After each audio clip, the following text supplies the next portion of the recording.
Neurotransmisor, el podcast de neurociencia y educación. Las neurociencias generan un impacto grande e importante en nuestra actualidad. Nos ayudan a entender mejor lo que sucede con relación al cerebro y nuestra conducta. No dejes de sintonizarnos.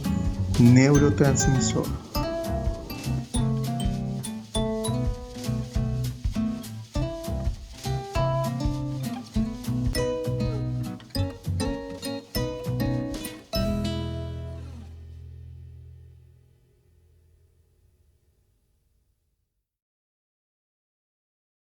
Hola, bienvenidos a Neurotransmisor, el podcast de neurociencia y educación. Y pues hoy tenemos un tema muy interesante por el que votaron, que es el tema del TDAH. Vamos a hablar del TDAH en general. Y hoy tenemos a un invitado, al psicólogo Juan Pech, maestro en orientación vocacional, el que le da voz al intro, la famosa voz del intro. Pues lo vamos a tener hoy a un colega y amigo de años. Y pues bueno, nada más recordarles las redes sociales, ¿no? Que siguen las redes sociales, que estamos en Neuroeducación en Facebook, en YouTube en Neurotransmisor, en Spotify como Neurotransmisor y en Instagram igual como Neurotransmisor, ¿no? Para los que nos están viendo en YouTube, ahí ven cómo está escrito todo. Para los que no, para los que nos escuchan, pues les invito a que nos sigan en el grupo de Facebook. Ahí está todas las redes sociales. Y bueno, hoy tenemos nuestro tercer capítulo, que es el tema del TDAH, pero antes ya de iniciar y presentar a nuestro invitado de hoy, pues les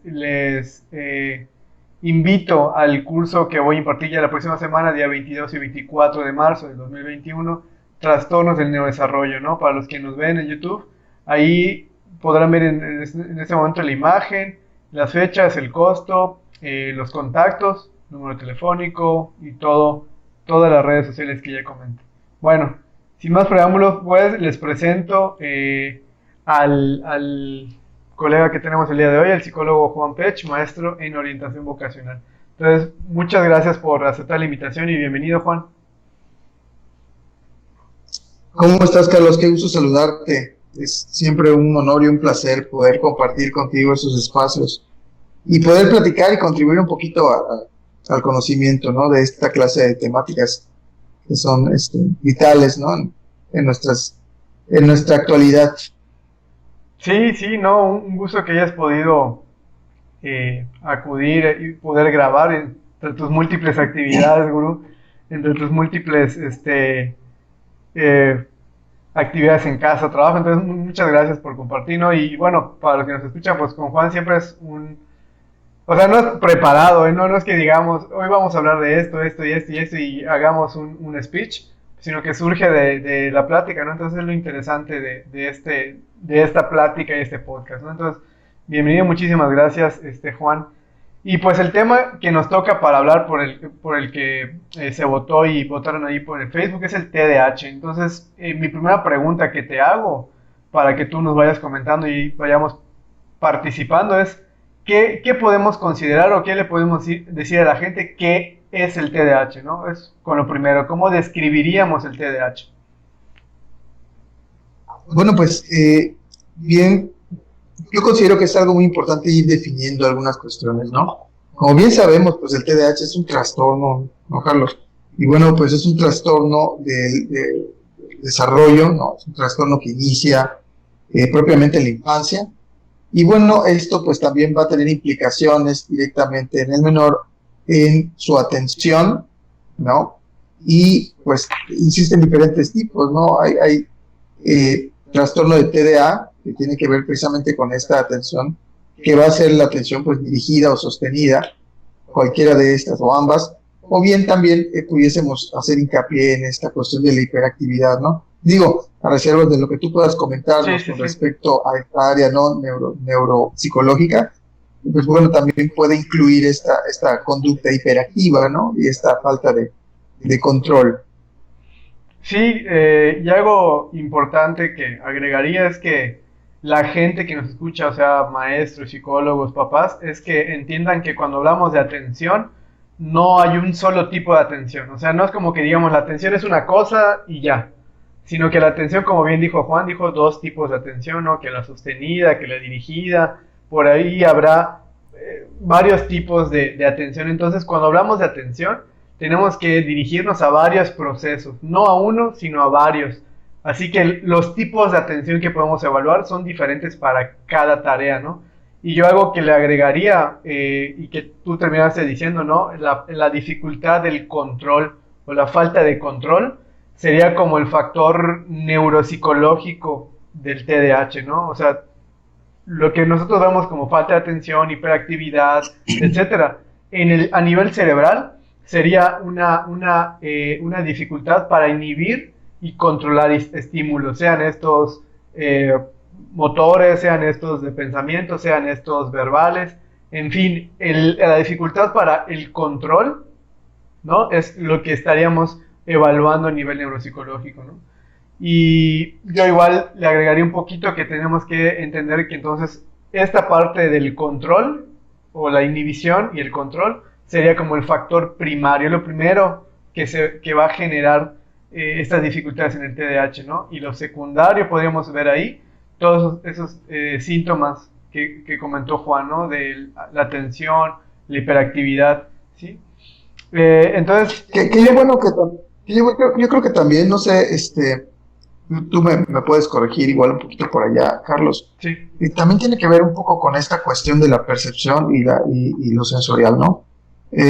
Bueno, al final la atención, ¿no? Va a venir a través de las cosas que yo percibo, ¿no? De la realidad o del mundo, a través de los sentidos. Pero pues también tiene que ver ese proceso cognitivo o neurológico para transformar toda esta información, ¿no? Que entra a través de los sentidos y poderla interpretar, y también donde me imagino que va a venir esa regulación, ¿no? De los impulsos o de alguna manera de cómo voy a modular o cómo voy a regular lo que siento, ¿no? Lo que voy percibiendo. Sí, ese proceso que tú llamas es el proceso en cómo el cerebro maneja la información, ¿no? Donde llega todo lo externo, como estímulos, como bien dices, ¿no? Sensoriales, perceptuales, y que luego a nivel corteza o a nivel ya más complejo del cerebro, se procesa para dar una respuesta, ¿no? Obviamente cuando uno evalúa la atención, no solo es si ya te llegó la información, sino vamos a hablar, por ejemplo, la atención auditiva, atención visual, que tiene que ver con lo perceptual, la memoria de trabajo, o sea, muchos factores, desde cómo lo recibe hasta cómo lo procesa, ¿no? Entonces, en todo ese tramo puede haber diferentes fallos. Excelente. Sí, y bueno, esta descripción que empezamos a hablar del TDAH, hablar un poquito de los síntomas, signos que son la atención, la hiperactividad, y actualmente hablar un poquito más del factor neuropsicológico como es la dificultad para inhibir, se le llama control inhibitorio, ¿no? Esto se va asociando a las funciones ejecutivas, ¿no? Entonces, lo que bien decía Juan de cómo se procesa esta información, al fin y al cabo, ¿dónde podemos detectar el error? Digamos ya último, es en cómo el niño o la niña da una respuesta, maneja sus impulsos, organiza su tiempo, planifica. Entonces, vamos asociando esta falta de control a un problema de funciones ejecutivas, ¿no? Y este es un tema muy interesante porque a veces, y es algo que ya hemos comentado anteriormente, Juan, de que este tipo de trastorno que es el TDAH, pues es uno de los trastornos más subestimados o sobrevalorados, donde no notas una alteración real o física, ¿no? Como en otros trastornos que puedes ver algo que no está dentro de lo esperado o el promedio, ¿no? Entonces aquí hay como una mala percepción por parte de los adultos del TDAH, ¿no? El cómo intervengo con un niño con TDAH, pues es difícil porque no notas algo, ¿no? Incluso puedes decir es un niño flojo, es un niño que no se esfuerza, es un niño que no lo ayudan. Entonces esa parte, ¿cómo la ves, Juan, de esta percepción de los adultos para manejar el TDAH? Que yo creo que es algo más cultural, ¿no, Carlos? O sea, sería algo un Sí. poco más quizás cultural o educativo. Siento que esta cuestión de poder decirle al pequeño o poder tener como que esa idea de que mi hijo es malcriado, que mi hijo es grosero, que mi hijo está haciendo un berrinche, pues tiene que ver precisamente como que con cosas que de alguna manera nos inculcaron, ¿no? Y creo que tiene que ver también como que este periodo actual, ¿no? Digo, no, en algún momento te comenté que, digo, si hubiese habido este trastorno, eh, quizás del interés del estudio, como se tiene ahora en nuestra época o en mi época, ¿no?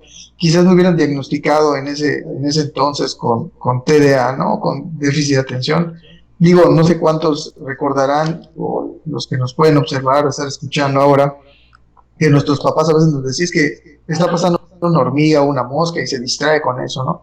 Entonces, de alguna manera yo siento que tiene que ver con esta cuestión cultural y también de aprendizajes, ¿no? O sea, como que ya etiquetamos el hecho de que ciertas conductas o ciertas cosas o ciertas formas de actuar, pues de alguna manera están catalogadas como conductas de ser malcriado, ser un niño que de alguna manera, pues, no sé, no obedece, ¿no? O no tienes, cuando realmente no es así, o sea, realmente hay esta carencia en ciertas capacidades o en ciertos controles que de alguna manera salen o están muy por encima del hecho de que yo quiera o no estar tranquilo o estar calmado, ¿no? No, sí, y es algo que sí tenemos que empezar a diferenciar, ¿no? O sea, en el TDAH en los últimos, digamos, no sé, 20 años, ha habido un sobrediagnóstico, ¿no? Ahora cualquier niño que esté inatento o sea mal portado tiene TDAH. Entonces el problema de este tipo de trastorno es que viene con muchas comorbilidades. A lo que nosotros lo hacemos como algo típico del TDAH, tal vez no sea exactamente el TDAH, ¿no? Y voy a dar un ejemplo, como dijo bien Juan. El niño que se porta mal, que es oposicionista, que es desafiante, que tiene problemas de conducta, que es ansioso, que está irritable, no se explica por el TDAH. El TDAH es un trastorno muy específico que afecta la atención y afecta todo lo que hablamos al principio, ¿no?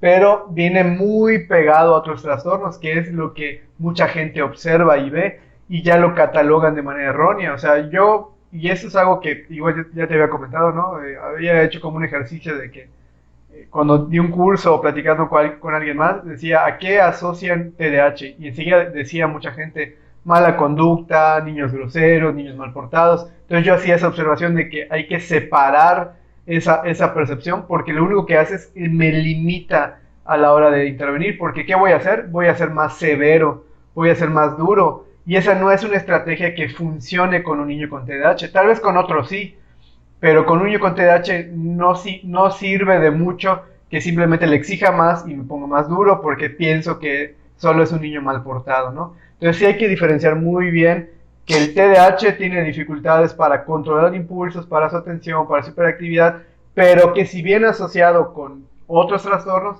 hay que manejar dos cosas diferentes, ¿no? No porque yo mejore su atención o le dé un medicamento para mejorar la atención, el niño va a mejorar su conducta, no necesariamente, ¿no?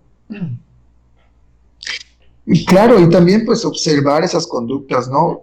Yo creo que sí es muy importante puntualizar porque muchas veces nosotros tenemos estigmatizadas ciertas conductas, ¿no? O sea, por el hecho de que el niño llore, ¿no? O que el niño no quiera caminar, o que el niño no haga algo. Entonces nosotros como que damos por sentado, por hecho que esas conductas probablemente puedan ser conductas negativas o disruptivas, ¿no? Cuando realmente pues quizás no va por ahí el asunto, o sea, sí son conductas que no, o sea, que se salen de una normatividad, quizá, de un estándar de la manera de actuar o de las actitudes, pero de alguna forma, o sea, no son quizás catalogadas como conductas que me están desafiando, ¿no? O que probablemente estoy teniendo alguna situación. Entonces, ahí es donde quizás sería importante puntualizar el observar un poquito, el tener un poco más de tolerancia y paciencia para poder ir determinando algunas cosas que pueden ser de ayuda para que nosotros podamos intervenir de una mejor forma con chicos que tienen TDAH, ¿no? Sí, y un punto importante de eso también es que el intervenir con el niño con TDAH, como pues primero ya dijimos, ¿no? No notamos algo evidente, ¿no? No hay una alteración o una discapacidad evidente, ¿no? Es un niño que la generalidad de la gente puede pensar, bueno, es un niño con características comunes, típicas, esperadas, ¿no? Y una gran situación igual con el TDAH es que el TDAH no afecta a la inteligencia. O sea, no porque el niño tenga TDAH va a ser un niño, voy a decir una palabra aquí medio errónea, pero para ejemplificar, tonto o poco inteligente o no. O sea, son a veces como palabras muy despectivas que se utilizan cuando un niño no tiene buen desempeño escolar, ¿no? O no comprende las instrucciones. Pero en este caso, ¿no? El niño con TDAH es un niño que incluso va a tener una inteligencia promedio alto, ¿no? Donde el niño se va a dar cuenta de sus errores, se va a dar cuenta de los demás y va a utilizar muchas estrategias para zafarse de cosas que no entiende o no comprende, ¿no? Entonces, por eso el niño con TDAH, como bien dices, Juan, tiene que tener muy puntualmente estrategias para lo cognitivo y para su conducta, para que tenga recursos para resolver las cosas. Si no, el niño simplemente se va a frustrar, va a generar una baja autoestima y además se lo va a reforzar el ambiente porque pues es el niño problema, ¿no? Es como lo típico que escuchamos en las escuelas, me imagino que te pasa a ti igual, de que TDAH, y el maestro dijo sin conocerlo, va a ser un problema, ¿no?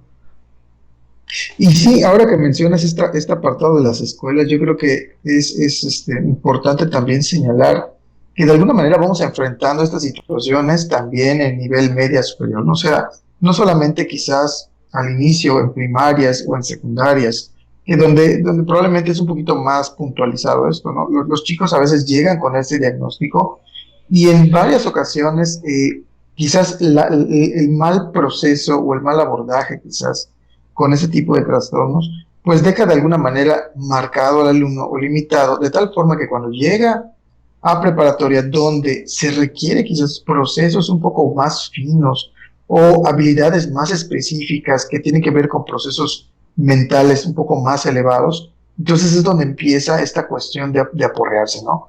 Y yo creo que hay que tener un especial cuidado con ello, ¿no? ¿De qué formas puedo yo o estoy yo ayudando o estoy contribuyendo a este andamiaje del alumno, de mi hijo, en la adquisición de ciertas habilidades o capacidades que le puedan ayudar a poder sobrellevar la cuestión relacionada al trastorno que tiene, ¿no? Entonces yo creo que eso es muy importante puntualizarlo, porque sí hay casos donde, y de alguna manera, pues vienen las bajas calificaciones, y viene el sentirse mal, y mi autoestima, y no estoy a la par con mis compañeros, y por más que me esfuerzo, porque probablemente el esfuerzo no va de manera dirigida hacia ese objetivo, ¿no? Sí, y saber que, como bien dices, el TDAH tiene una evolución.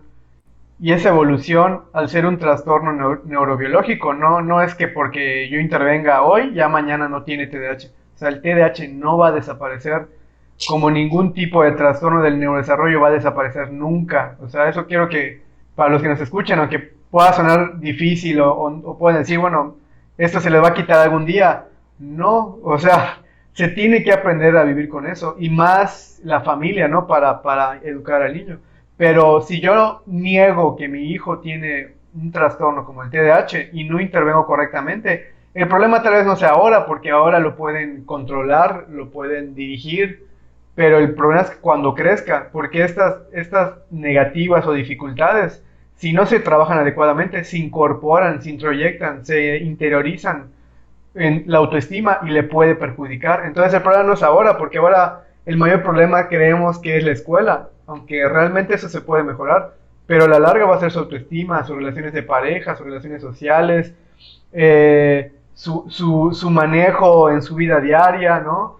Con el dinero, con su trabajo, o sea, va a tener varias dificultades que si no empiezan a trabajar desde ahora, no va a mejorar espontáneamente, ¿no? Y además le vamos a agregar el problema de una baja autoestima, ¿no? Entonces, sí es muy importante, como dice Juan, trabajarlo desde primaria, que es donde se diagnostica, secundaria, prepa, pero también el adulto lo va a seguir trabajando, porque ese es un mito, ¿no? O sea, el TDAH no es un trastorno infantil, no es un trastorno de niños nada más, sino que se vive con eso toda la vida. Incluso el adulto tiene que aprender a estrategias para mejorar su vida diaria, ¿sí? Porque, como hemos mencionado desde el principio, estos errores de control, de impulsividad, de hiperactividad, no son voluntarios. No es que sea una persona floja o no quiere hacer cosas, sino que realmente tiene y comete errores que no no percibe, no es consciente de ellos, ¿no? Entonces, un primer punto a trabajar en este trastorno es que el niño sea consciente de sus dificultades para que las pueda corregir. No hay nada de malo en que el niño se equivoque, ¿no? A veces de mala manera creemos eso, no te puedes equivocar, pero no pasa nada. El chiste es ahora qué recurso vas a tener para mejorar.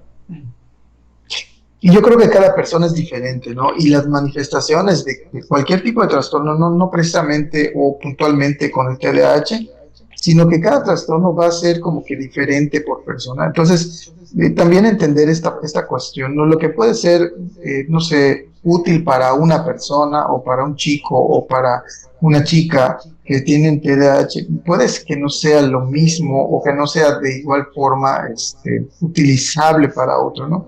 Entonces, sí es parte importante que la familia pues pueda tener la apertura y la accesibilidad para poder, ya sea que ellos aprendan primeramente el cómo generar sus propias estrategias, o bien que puedan acudir con profesionales de la salud o con personas que estén capacitadas para que puedan aprender a hacer estas estrategias y ponerlas en práctica con el chico que tiene este trastorno, ¿no?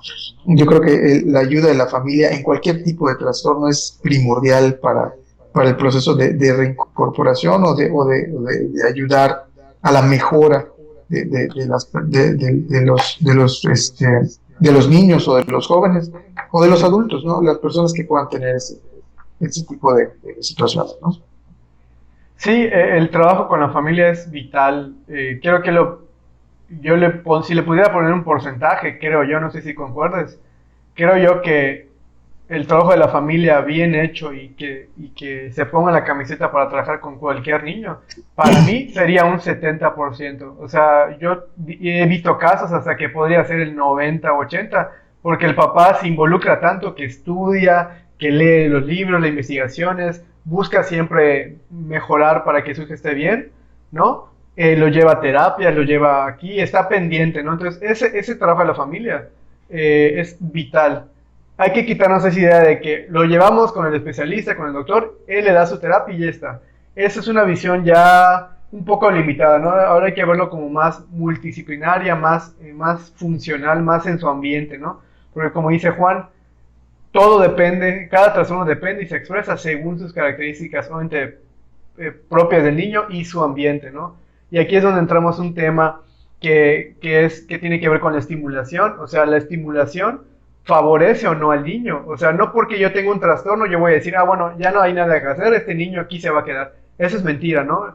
El cerebro tiene una gran capacidad de flexibilidad, entonces, si yo estimulo al niño por más deterioro que exista o más alteración que exista, si yo lo trabajo puntualmente va a salir adelante, ¿no? Obviamente con expectativas reales. Yo no puedo cambiar al niño por algo que yo quiera. Yo tengo que ayudar al niño con las necesidades que tiene, ¿no?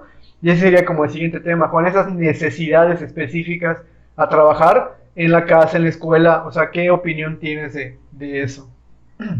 Yo creo que sí, es importante, ¿no? Como comentaba yo hace un momento, ¿no? El ir observando. Como bien acabamos de puntualizar, cada situación o cada desarrollo de trastorno es diferente para cada persona, ¿no? Entonces, yo creo que sí es muy, muy importante puntualizar, pero yo creo que algo que nos puede servir muchísimo es ir reforzando los logros que vaya teniendo cada uno de estos chicos, ¿no?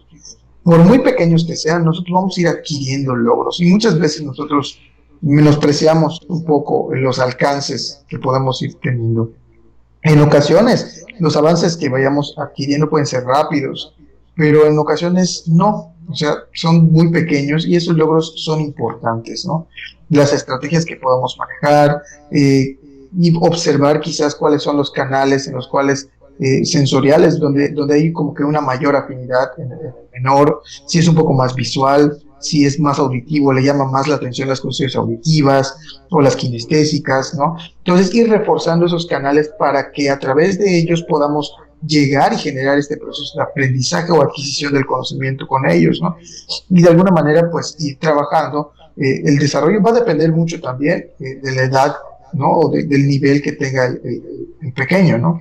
Pues quizás no puedo trabajar cuestiones de desarrollo sensorial ¿no? O con un niño ya de 2 o 3 años que ya brinca y salta en el lodo, ¿no? Sí. Pero sí, probablemente de alguna u otra manera yo puedo utilizar esto para que yo pueda presentar ciertos conocimientos, de alguna manera enseñarle estas estrategias de regulación, ¿no?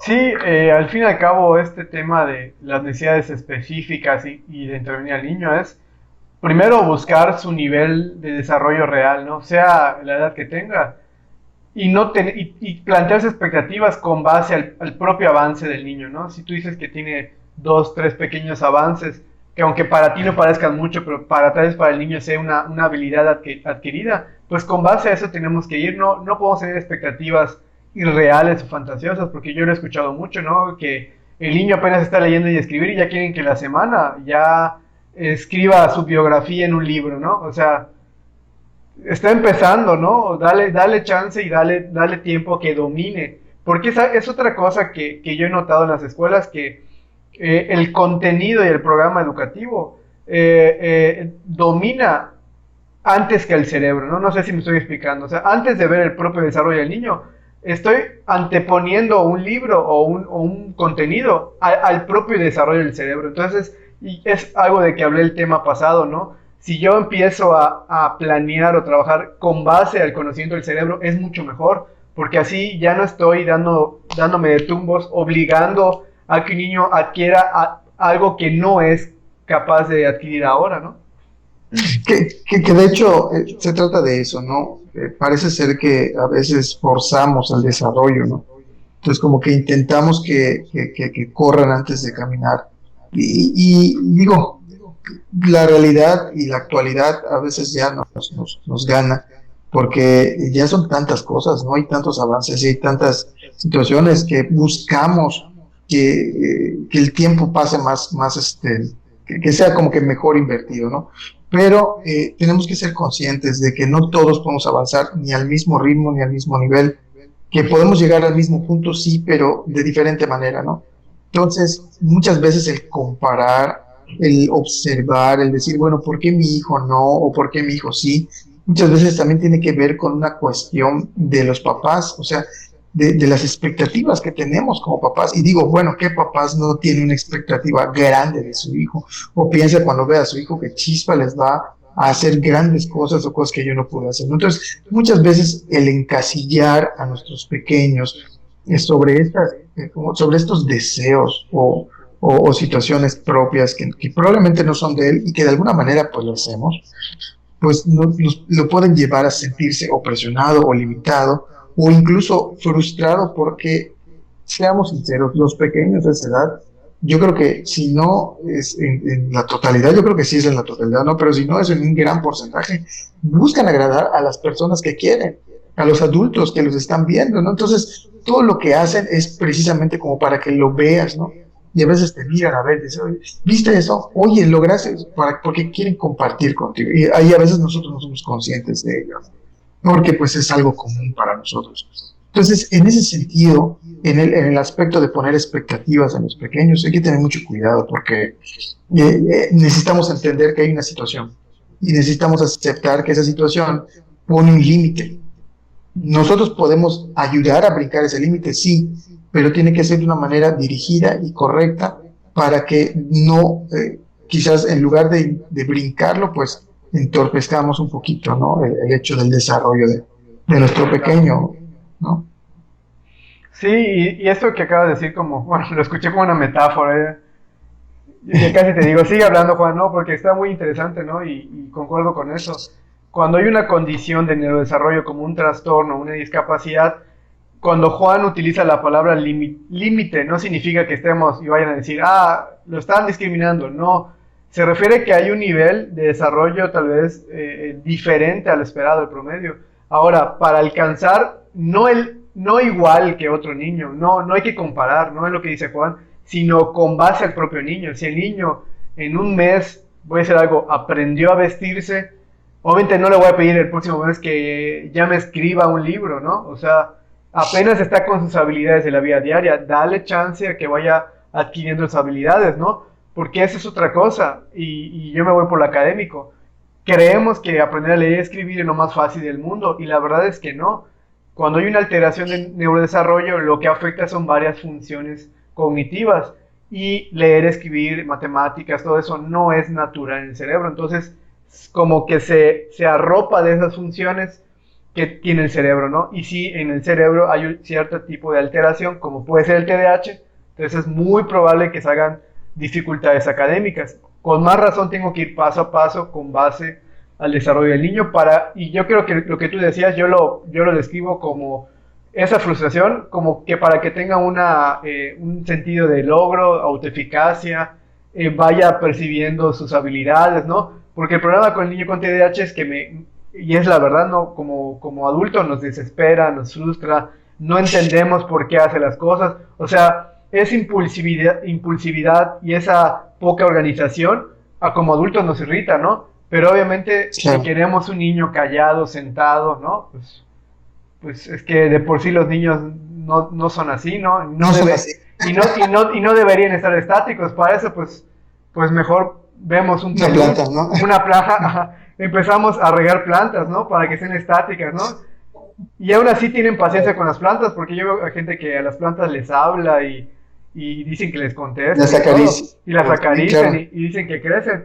¿Y por qué un niño no le tienes esa paciencia? Porque pues es un ser humano, o sea, también tiene sentimientos, tiene pensamientos, tiene decisión, y es algo que como papás tienen que empezar a ver también. No porque a mí no me guste, significa que el niño no lo va a hacer. O sea, hay dos cosas muy diferentes. O sea, qué es bueno para mí y qué es bueno para el niño. O sea, tal vez lo que sea bueno para mí, tal vez para el niño, ¿no? O sea, y ahí hay que empezar a pensar, ¿no, Juan? Tú que tienes 2 hijas, tú debes saber más de ese tema. Sí, y muchas veces estas cuestiones tienen que ver precisamente con lo que platicábamos, ¿no? Que a veces nos proyectamos en nuestros hijos. Pues ese es un tema quizás para otra plática, ¿no? Sí, sí. Pero sí nos limitamos y de alguna manera exigimos cosas que probablemente ni siquiera son acordes a la edad de mi hijo o acordes a su capacidad, ¿no? Entonces, el aprender esto como papás es vital para poder ayudar a mi hijo, ¿no? Entonces, quizás una de las estrategias primordiales para nosotros es aprender a visualizar a mi hijo tal y como es, y no comparándolo con otros pequeños, y Exacto. resaltar esas habilidades que tiene para reforzarlas y mejorarlas. Y también es válido que si probablemente yo estoy intentando hacer algo, enseñarle a sumar y restar de cierta forma, y veo que de plano él no puede, cambiar la manera, ¿no? Quizás si utilizo canicas, a él no le gustan las canicas, pues quizás voy a ir a comprar, no sé, palomitas de maíz y voy a hacerlo con las palomitas, y si lo hace bien se come una. O sea, hay muchas formas en las cuales yo puedo ir quizás alimentando esto a través de una estrategia quizás muy buena, que es el juego. Entonces, todos queremos jugar siempre, ¿no? En cualquier edad, digo, a mí si me invitan a jugar un partido de voleibol o de fútbol, o sea, encantado, ¿no? Vamos. O si me invitan a jugar un juego de mesa, ¿no? O sea, Sí, normalmente lo que hacemos, vamos modificando cosas, ¿no? Pero es algo agradable. Entonces, el generar estrategias o actividades que puedan ser agradables para el hijo, eso puede ser un punto crucial para que él pueda ir adquiriendo esas capacidades y desarrollándolas, ¿no? claro, ¿no? Y en eso que dices de desarrollar capacidades, del juego y todo, pues vamos a ir cerrando el podcast de hoy con esta intervención, ¿no? O sea, ¿qué puntos a tratar o qué especialistas se intervienen en la terapia y la intervención con el TDAH, ¿no? Porque a veces se malentiende, ¿no? La intervención del psicólogo, del maestro, del psiquiatra, y a veces limitamos la intervención, ¿no? Entonces, no sé qué opinión tienes de eso, de cómo debería ser la intervención. Yo creo que sí, tiene que ser multidisciplinaria, ¿no? O sea, tendríamos que primero ir identificando, vuelvo a insistir, ¿no? Cada niño o cada persona va a tener como que diferentes características, ¿no? Y con base en ello, ir interviniendo. Yo creo que es ir complementando, ir sumando estas intervenciones de tal manera que podamos dar una atención oportuna, ¿no? Y eficaz. Entonces, yo creo que sí, no solamente va dirigido quizás a una sola persona o a un solo profesional, sino más bien esto debe de seguir un proceso, ¿no? Y efectivamente, a veces ese mismo profesional con el cual yo vaya inicialmente, me debe dar como que la pauta, ¿no? La canalización o la línea del proceso de intervención con el pequeño, ¿no? O con mi hijo. Sí, o sea, el profesional, y esto es, bueno, a mí me queda claro, ¿no? Se los comparto. O sea, sea el profesional que yo acuda primero, sea a la escuela, al psicólogo, al psiquiatra, en teoría, ¿eh? Porque eso no siempre pasa, y hablando a nivel México, se hace un trabajo multidisciplinario. O sea, a mí como psicólogo, neuropsicólogo, cuando tengo un caso de TDAH y considero que necesita el medicamento en los próximos 5 o 6 años para llevar con la terapia, con en casa y todo, pues lo hago, ¿no? No me quedo con la idea de que, yo solo puedo, o yo solo voy a lograr que el niño logre esto, ¿no? Entonces tampoco es el hecho de ser egoístas y decir, yo voy a lograr X cosa, ¿no? No, al fin y al cabo tenemos que ver por el bien del niño, de la niña, ¿no? Si lo mejor en este momento para el niño es ir primero al psiquiatra porque está muy alterado, no regula su conducta, es agresivo, pues agresivo con los demás, pues llévalo al psiquiatra y luego de ahí viene la intervención en casa, en la escuela, con el psicólogo, ¿no? Ahora, el especialista es el que te debe generar esa vinculación, ¿no? Y eso va para todos los que son psicólogos o trabajan con niños con TDAH.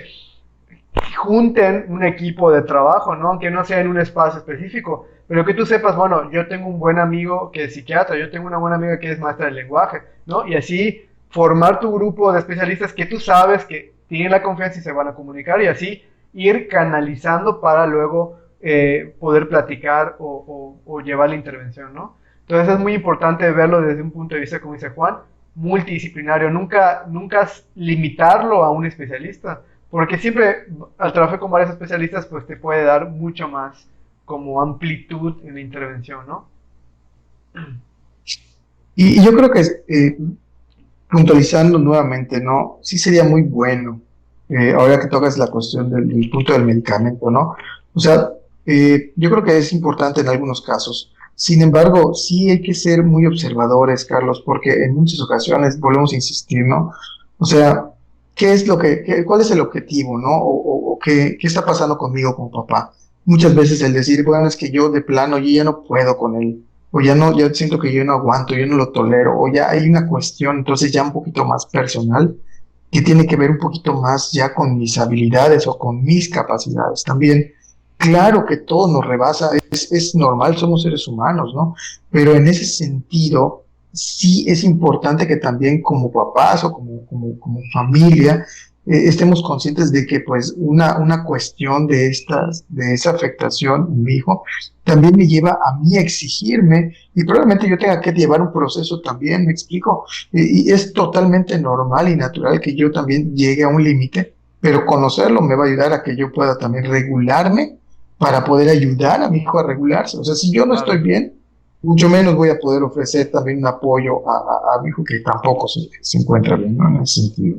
Sí, y en esto que tú dices, bueno, ahorita me voy a meter a tus temas, ahorita me complementas de lo que es el sistema, ¿no? La familia como un sistema. O sea, lo que yo estoy viendo como problemático, vamos a llamarle mi hijo. Mi hijo es el problema, por llamarle de alguna manera así, en sentido figurado, ¿no? Entonces, él necesita que se le ayude. Y la visión no debería ser así, sino la visión es, ok, aquí la situación y se desencadena desde mi hijo, ¿no? Pero yo qué hago para mejorar la situación, qué hace la familia, qué hace la escuela. O sea, sí es cierto que el niño tiene cierta condición de desarrollo, ¿no? Pero también si el ambiente y el contexto apoya, el niño va a adquirir más habilidades. Y esas habilidades no son espontáneas, se enseñan. Entonces, un primer punto, como tú dices, es el trabajo psicoeducativo con los papás. Es lo primero que debemos trabajar, ¿no? O sea, ¿qué es el TDAH? ¿Por qué mi hijo se comporta así? ¿Cuáles son mis preocupaciones? ¿No? ¿Cuáles son mis expectativas? ¿Cuáles son mis miedos? Y con base a eso, trabajando eso y liberándose un poco, ya es más fácil trabajar con el niño. Porque ya no vas a estar obligándote a cambiarlo, ¿no? Porque me da miedo que se comporte así. O qué va a pasar en un futuro. Y me enfoco más a la realidad. Entonces, eso sí le va a ayudar al niño. Claro, rediseño mi rutina. Y bueno, es que realmente toda esta cuestión viene de un concepto que ya lleva años, ¿no? Desde el siglo pasado, que también muchas veces no se toca, que es la autoestima familiar. O sea, si bien yo tengo mi propia autoestima, por así decirlo, o sea, la familia o en el ambiente familiar en donde yo estoy, existe también una autoestima familiar, ¿no? Y querramos verlo o no, pues nosotros vamos a ir formando nuestra identidad también y vamos a ir tomando nuestra percepción de valor a través de estas personas criterio iniciales que son nuestros papás. En el caso de no tener papás, pues las personas que están a mi cuidado y que de alguna manera están cercanas a mí, que me demuestran afecto, sean abuelitos, sean tíos, sean tutores, lo que yo quiera poner por ahí, ¿no? Entonces es muy importante. Yo creo que es vital también el complementar o el involucrar, el hacer partícipes a los papás, que no nada más se piense que, bueno, lo voy a medicar y ahí quedó, ¿no? Pura No, medicación. ¿Sabe qué, doctor? No está funcionando. Súmele unos mililitros más, o sea, no miligramos más, porque dópelo, doctor, no, no, no. O sea, dópelo. sí, no, no, yo creo que no es correcto, No, ¿no? no es correcto. Y entonces ahí es donde hay que analizar un poquito, bueno, mis limitantes también como persona, ¿no? Claro. Y qué es lo que yo puedo hacer y qué no, y cómo puedo apoyar y involucrarme, ¿no? Y recordemos, y ya para ir finalizando, Juan, y cerrando este podcast, este tema de medicamento puede ser muy controversial, o sea, no hay que tenerle miedo, obviamente no hay que automedicarse, no es por decir, como mi vecinito le dieron Ritalin, pues mi hijo también porque le mejoró, no es así, requiere una evaluación, requiere una preparación, y retomamos el primer tema. El TDAH es ese trastorno que está subestimado o sobrevalorado. Pasan esas dos cosas. Es decir, mi hijo debería ser atendido por psiquiatra, psicólogo, porque tiene TDAH, pero no lo vemos, ¿no? No tiene nada, aunque sí necesite, o viceversa. Mi hijo no tiene TDAH, no tiene necesidad de ningún tipo de intervención con psiquiatra, pero sí tiene una mala conducta. Entonces tiene TDAH. No, tiene mala conducta, eso trabájelo con modificación de la conducta, trabájalo en familia, trabájalo de otra manera. No, esa mala conducta se le va a quitar con un medicamento. Y para concluir, bueno, de mi parte, el medicamento lo único que va a hacer es mejorar la atención. ¿Cómo va a mejorar la atención? Pues va a mantener una sustancia, un neurotransmisor llamado dopamina en el cerebro por más tiempo, ¿sí?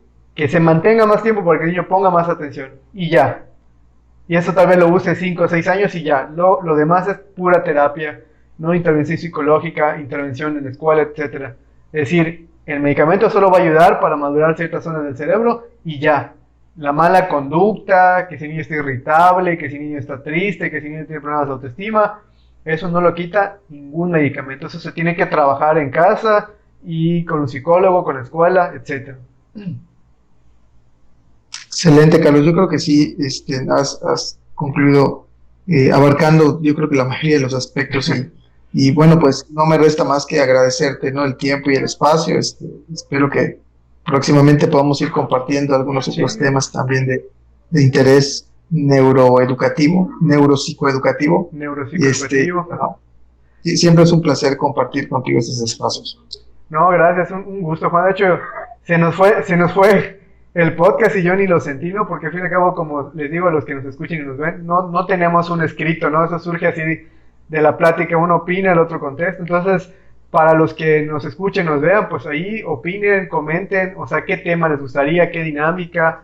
Yo sé que el podcast es de neurociencia y educación, pero también con Juan aprovechemos que es orientador, terapeuta gestal, terapeuta familiar. Es nuestro gurú, así que vamos a aprovechar esos temas también para meter también ahí en la parte de neurociencias, ¿por qué no? O sea, todo se puede. Entonces, muchísimas gracias, Juan, y que estés muy bien y saludos a todos. Nos Un vemos placer, Carlos. en la Bien, nos próxima. vemos. Que estés muy Hasta bien. luego. Todos los Adiós. demás hasta luego. Ah, bueno, antes de irnos, les recuerdo las redes sociales, ya estaba ya terminando. Neuroeducación Facebook, YouTube Neurotransmisor, Spotify Neurotransmisor e Instagram Neurotransmisor. Ahí nos pueden contactar a los dos y ahí pueden comentar lo que quieran acerca de temas o cualquier situación o cualquier cosa que necesiten. Así que nos vemos a la próxima. Adiós, adiós. Bueno, Juan, que estés muy bien. Nos vemos. Nos Saludos a vemos. todos por ahí. Hasta